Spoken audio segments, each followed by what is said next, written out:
فرمایا تم پر ایک ایسا مہینہ سایہ فگن ہونے والا ہے جو مبارک ہے تمہارے لیے، باعث برکت ہے تمہارے لیے۔ تم اپنے آپ کو ذہنی طور پر تیار کرو کہ ایک ماہ نور تمہارے قریب آ رہا ہے۔ جو رمضان، اسلامی عبادات جتنی بھی ہیں نا، وہ مخصوص پوجا پاٹ نہیں۔ اسلامی عبادات میں سے کوئی عبادت بھی ایسی نہیں جس کا مقصد ہی ہو کہ آپ نے اتنے وقت سے لے کر اتنے وقت تک فلاں عمل کرنا ہے۔ جتنی بھی عبادات ہیں اسلامی، وہ اپنے دامن میں کوئی نتیجہ رکھتی ہیں، کوئی رزلٹ رکھتی ہیں، اس کے ثمرات انسانی زندگی پر مرتب ہوتے ہیں۔ انسان کو تزکیہ نصیب ہوتا ہے، اس کے باطن کو صفائی نصیب ہوتی ہے، اسے خیر کرنے کا موقع ملتا ہے، تربیت کے بہت سارے مواقع اس میں پائے جاتے ہیں، بہت سارے اسرار و رموز کے ساتھ اسلامی عبادات ہیں۔ یہ جو رمضان المبارک ہے نا، یہ جو روزہ ہے، یہ روزہ اپنے دامن کے اندر تربیت رکھتا ہے، تربیت۔ یا ایھا الذین آمنوا کتب علیکم الصیام کما کتب علی الذین من قبلکم لعلکم تتقون۔ اے ایمان والو، تم پر روزے فرض کیے گئے جیسا کہ تم سے پہلے لوگوں پر بھی فرض کیے گئے تھے تاکہ تم تقوی اختیار کرو۔ روزہ تمہیں پرہیزگار بنائے گا، تمہارے اندر سے جو نفسانی چیزیں ہوں گی انہیں نکالے گا، اور اللہ تبارک و تعالیٰ کی طرف تمہارے دل کا رجحان ہوگا، تمہاری روح کا رجحان ہوگا، تمہیں تزکیہ دے گا۔ روزہ انسان کی تربیت کرتا ہے، انسان کو روزہ ذہنی طور پر تیار کرتا ہے کہ اللہ کے حکم کے مطابق کھانا ہے، اللہ کے حکم کے مطابق پینا ہے۔ سب سے بڑا مسئلہ اس دور کا رزق کے حلال کا حصول ہے اور حرام سے اجتناب ہے۔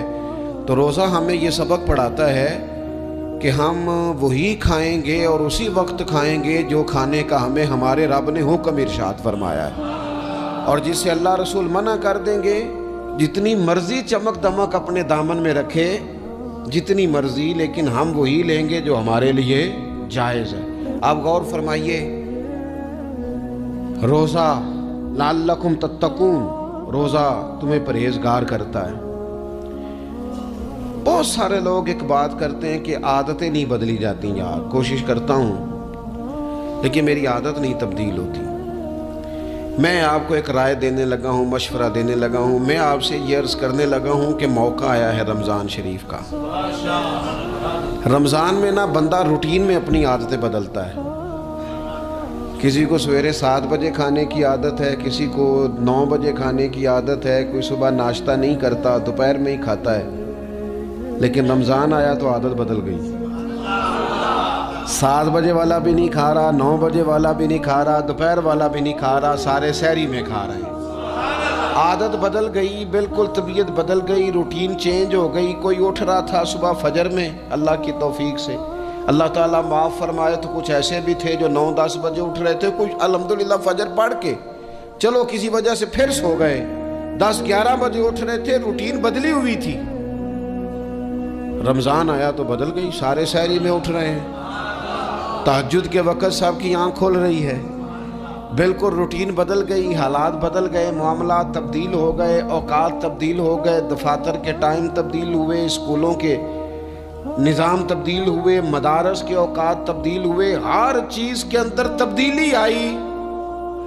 معنی کیا ہے کہ اللہ نے تمہیں موقع دیا ہے کہ عادتیں بدلی جا سکتی ہیں، اپنے آپ کو تبدیل کیا جا سکتا ہے، لائف سٹائل کو چینج کیا جا سکتا ہے۔ یہ موقع آیا ہے، ایک مہینہ ہے پورا، 2-3 دن 4 دن آپ کی روٹین بگڑ جائے نا سونے کی، یعنی روٹین سے ہٹ کے آپ سونا جاگنا شروع کر دیں تو پھر وہی روٹین بن جاتی ہے، پھر اسی ترتیب سے انسان سارے کام کرتا ہے۔ تو رمضان میں روٹین چینج ہوگی، سارے تہجد میں اور سحری میں اٹھیں گے، تو اللہ کرے نا یہ روٹین قائم رہے۔ رمضان میں تو اٹھتے تھے سحری کرنے کے لیے، تو اللہ کرے روٹین بن جائے اور سارا سال اٹھیں تہجد کی نماز ادا کرنے کے لیے، اللہ کرے روٹین بن جائے، چیزیں تبدیل ہو جائیں۔ وہ لوگ جن کو ڈاکٹر کہہ رہے تھے کہ دوائی بھی کھانی ہے اور پرہیز بھی کرنا ہے، تو وہ کہہ رہے تھے جی دوائی کھانا تو آسان ہے، پرہیز کرنا مشکل ہے تو بدلنے لگی ہے نا روٹین، آ گیا نا رمضان، پرہیز کا ٹائم شروع ہو گیا، لہذا بہترین فائدہ یہ ہوگا کہ رمضان میں پرہیز ہوگی، ڈائٹ پلان بالکل بنایا جا سکتا ہے، اس میں چیزوں کو بالکل مرتب کیا جا سکتا ہے۔ تو رمضان شریف کے آنے سے پہلے ذہنی طور پر اپنی عادات کی تبدیلی کا پروگرام بنائیں، عادتیں بدل جایا کرتی ہیں۔ رسول کریم دنیا میں آئے وَيُزَكِّيكُمْ، حضور تزکیہ کرنے تو آئے ہیں، عادتیں بدلنے تو تشریف لائے ہیں۔ نبی پاک نے صفائی ستھرائی کر دی، ساری ناپاک چیزوں کو نکال دیا۔ تو روٹین دیکھیں کہ رمضان میں تقوی کے حصول کے لیے اپنی عادات کو تبدیل کرنا ہے، اور اس کے لیے ذہنی طور پر اپنے آپ کو تیار کریں۔ وہ جو کہتے ہیں بچے سویرے نہیں اٹھتے، وہ روٹین بنا لیں، یہ موقع آیا ہے، ابھی سے ارادہ کر لیں کہ جناب ہم نے اس ترتیب سے اپنے گھر کو، ماحول کو، بچوں کو اس ترتیب سے ہم نے مرتب کرنا ہے چیزوں کو۔ یہ آپ ارادہ کریں، اللہ تعالیٰ مدد فرمائے گا۔ رمضان المبارک کی جو خاص فضیلت ہے، اس خاص فضیلت کو رمضان آنے سے پہلے ذہن میں بٹھا لیں، اور رمضان المبارک پورے کا پورا اس ذوق سے گزاریں کہ ذہن میں بات موجود ہو، ذہن میں کہ دراصل رمضان کیا ہے۔ اللہ کے پیارے رسول صلی اللہ تعالی علیہ وسلم نے فرمایا، اے لوگو تم پر ایک عظیم المرتبت مہینہ سایہ فگن ہو رہا ہے۔ حضور فرماتے ہیں شہر مبارک، فرمایا یہ بڑا برکت والا مہینہ ہے، یہ برکتیں لے کے آیا ہے، یہ رحمتیں لے کے آیا ہے، یہ اپنے ساتھ عنایات لے کے آیا۔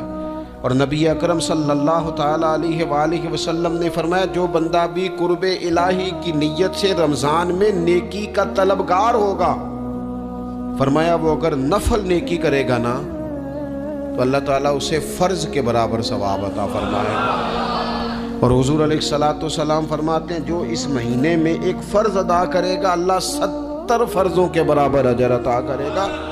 اپنے ذہن میں ایک بات بٹھائی جائے، ذہن میں یہ بات بٹھائی جائے کہ یہ نا برکت والا مہینہ ہے، اس میں میرا ثواب بڑا ضربوں کے ساتھ آگے بڑھے گا۔ ایک ذہن بنایا جائے اور پھر ثواب اکٹھا کرنا شروع کر دیا جائے، پھر وہ ترتیب بنا لی جائے، کاروباری نہیں، روحانی ترتیب، کاروباری نہیں، یعنی نئے سے نئے سٹال نہ تیار کیے جائیں، مہنگائی کیسے کرنی ہے اور کس طرح کر کے کن چیزوں کی آج کل مانگ ہوگی، کس ترتیب سے سودا پہلے ہی خریدنا ہے، مہنگا کیسے کرنا ہے، اللہ معاف کرے مصنوعی قلت کیسے پیدا کرنی ہے، کمائی کیسے کرنی ہے۔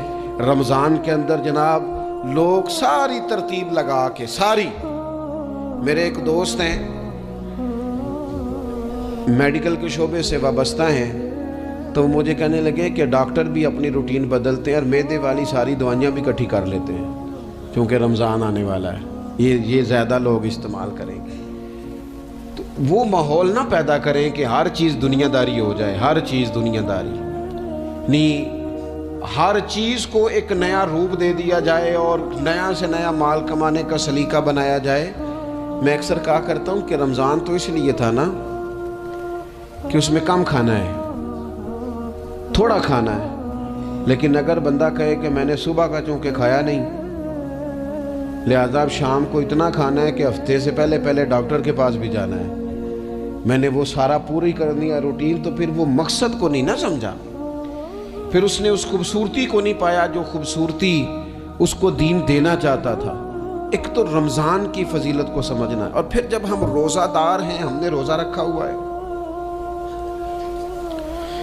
تو نبی پاک علیہ السلام نے خود اس مفہوم کو کھول کے بیان کیا، فرمایا جس بندے نے جھوٹ نہیں چھوڑا، گناہ نہیں چھوڑا، گویا غیبت نہیں چھوڑی، بدی نہیں چھوڑی، تو اللہ کے محبوب علیہ السلام فرماتے ہیں پھر اللہ تعالیٰ کو اس کے بھوکا پیاسا رہنے کی تو کوئی ضرورت نہیں، کیونکہ لعلکم تتقون، تقوی اختیار کرنا تو روزے کا مقصد تھا۔